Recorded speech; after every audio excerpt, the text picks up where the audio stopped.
प्रिया, प्रिया, तुम यकीन नहीं करोगी मेरे साथ क्या हुआ। रात में मैं ऊपर के कमरे में गया, देखा कि उस कमरे में एक पेंटिंग थी। मैं उस पेंटिंग को देख ही रहा था कि तभी उस पेंटिंग ने मेरे से बात की। मुझे लगा कि ये सब सिर्फ मेरा सपना था, लेकिन अभी फिर से मेरे साथ उसी पेंटिंग ने बात की।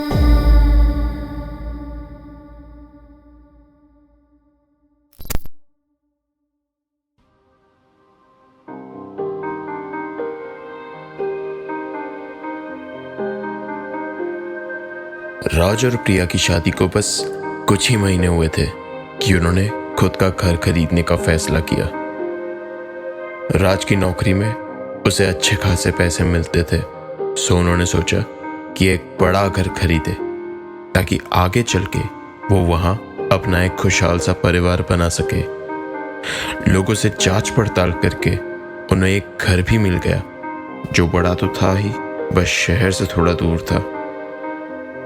राज घर से काम किया करता था और घर का दाम भी बहुत सस्ता था, इसलिए बिना ज्यादा सोचे उन दोनों ने इस घर को तुरंत ही खरीद लिया और सिर्फ 1 महीने के अंदर वो दोनों वहां रहने के लिए भी पहुंच गए। घर पर पहुंचते ही राज ने घर का दरवाजा खोला और खोलते ही देखा कि अंदर काफी ज्यादा धूल थी, मानो जैसे उस घर की साफ सफाई कई सालों से ना हुई हो। उन्होंने ये देख के तुरंत ही वहां की साफ सफाई करना शुरू कर दिया। सफाई करते वक्त राज ऊपर की मंजिल पर गया तो देखा कि वहां एक कमरा था जिस पर एक ताला लगा हुआ था। राज ने बहुत कोशिश की, लेकिन वो दरवाजा उससे खुला ही नहीं। शायद कई सालों से बंद रहने की वजह से उस ताले पर अब जंग लग चुका था। थक हार के राज ने सोचा कि अगले दिन वो किसी को बाहर से बुलवा कर उसे खुलवा देगा, और बस यही सोचकर वो फिर से अपने काम में लग गया। पूरा दिन काम करने की वजह से राज और प्रिया रात में जल्दी सोने चले गए। वो दोनों रात में सो ही रहे थे कि तभी की आवाज से राज की नींद खुली। उसने गौर से सुना तो ये आवाज उसे ऊपर के कमरे से आ रही थी।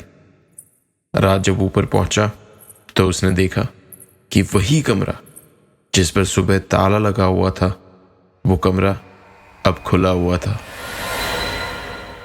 राज उस कमरे के अंदर गया तो देखा कि उसके बगल में एक पुराना सा बिस्तर, सामने एक ड्रेसिंग कबर्ड और आसपास कुछ पुराना सा सामान बिखरा हुआ था। राज उन सब चीजों को देख ही रहा था कि तभी अचानक की आवाज आई। उसने पलट कर देखा तो वहां जमीन पर एक पेंटिंग गिरी हुई दिखी। राज ने जब वो पेंटिंग को देखा तो पता चला कि वो पेंटिंग किसी लड़की की थी।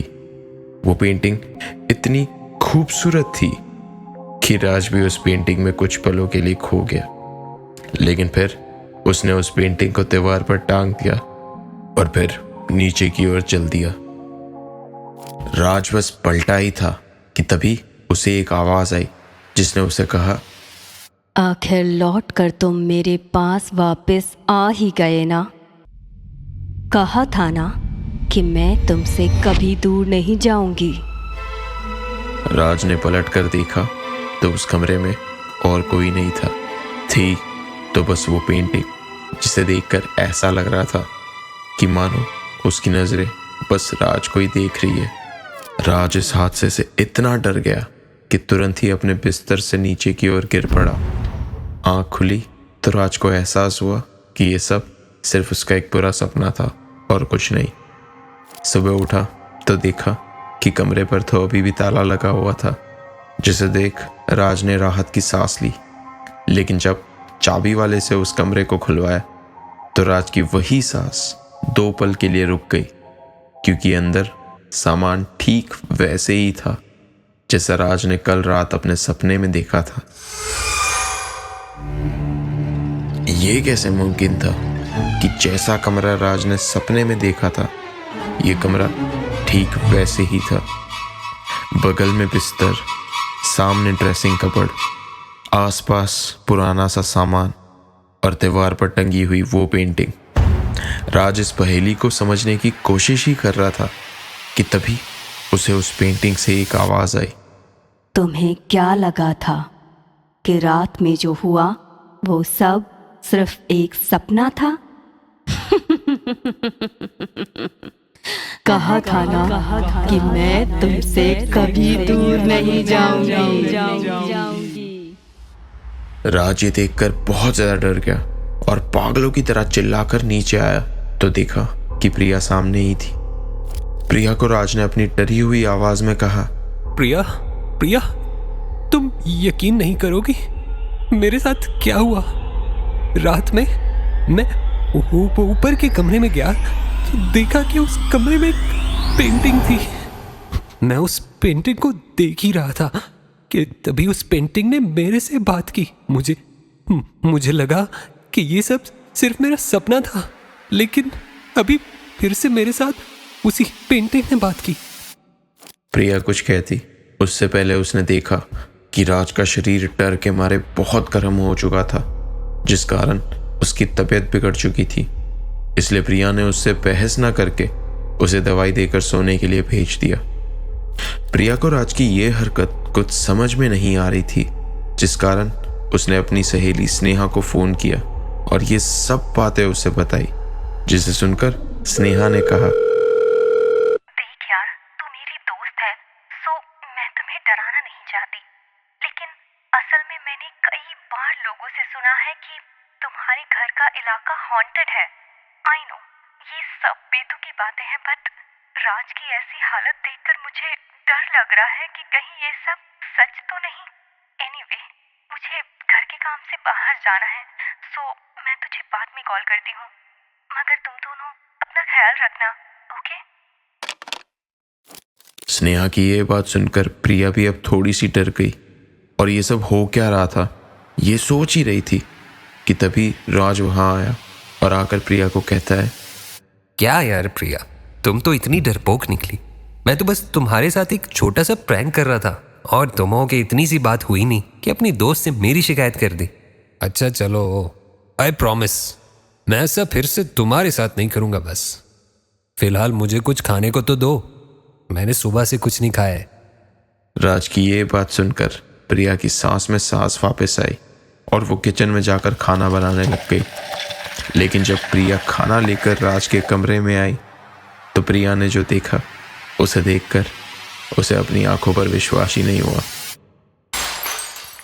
प्रिया ने देखा कि राज की तबीयत तो अभी भी वैसी ही थी और वो तो अभी भी नींद में ही था। प्रिया ने राज को तुरंत ही जगाया तो पता चला कि राज तो पिछले 3 घंटे से दवाई के नशे में सो रहा था। तो वो कौन था जिसे प्रिया ने किचन में देखा था? प्रिया इस बात से बहुत ज़्यादा डर गई, लेकिन राज की तबीयत खराब होने के कारण उसने उसे कुछ ना बताने का फैसला किया और बस पूरे दिन इसी कश्मकश में घूमती रही। रात हुई और कल रात की तरह आज रात भी राज को फिर एक बार किसी के घुंघरुओं की आवाज़ सुनाई दी। राज ने फैसला किया कि आज तो पता लगाकर ही रहेगा कि आखिर ये सब माजरा क्या है, जिस कारण वो गुस्से में ऊपर वाले कमरे में गया और वहां चिल्लाकर उसने कहा, कौन है यहाँ जो हमें बार बार परेशान कर रहा है? हिम्मत है तो सामने आओ। राज का ऐसा कहते ही घुंघरुओं की वो आवाज बंद हो गई और कमरे में चारों तरफ सन्नाटा हो गया। आवाज आ रही थी तो बस उस कमरे में मौजूद एक घड़ी की। डरते हुए या शायद गुस्से में राज ने उस घड़ी की बैटरीज निकाल दी, लेकिन बैटरीज निकालने के बावजूद वो घड़ी अभी भी वैसे ही आवाज कर रही थी।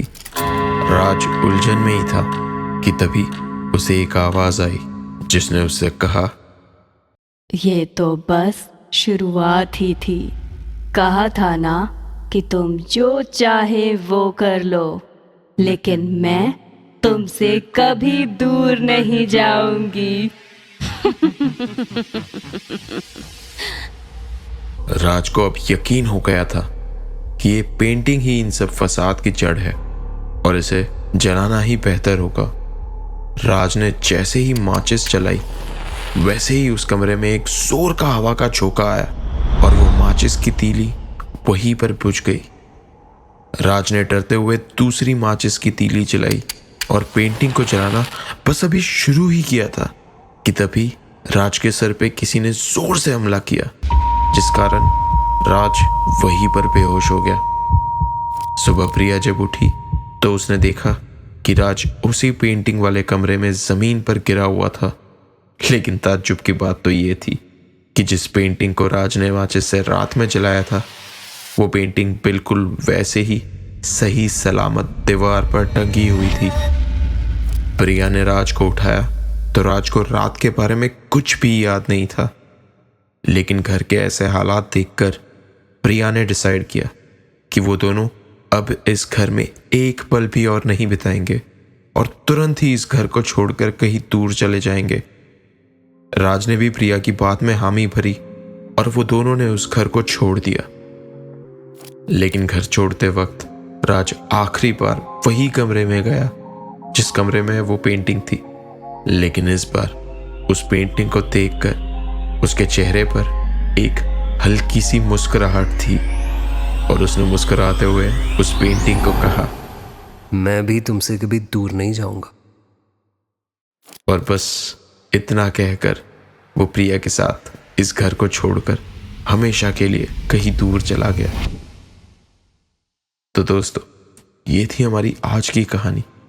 उम्मीद करता हूँ आपको हमारे चैनल की पहली कहानी का पहला पार्ट पसंद आया होगा। और अगर आप चाहते हैं कि मैं इस कहानी को आगे कंटिन्यू करूँ तो कमेंट्स में लिखिए वेटिंग फॉर पार्ट 2 एंड मैं इस कहानी का पार्ट 2 जल्दी ही आपके साथ शेयर करूँगा। तब तक के लिए अलविदा दोस्तों।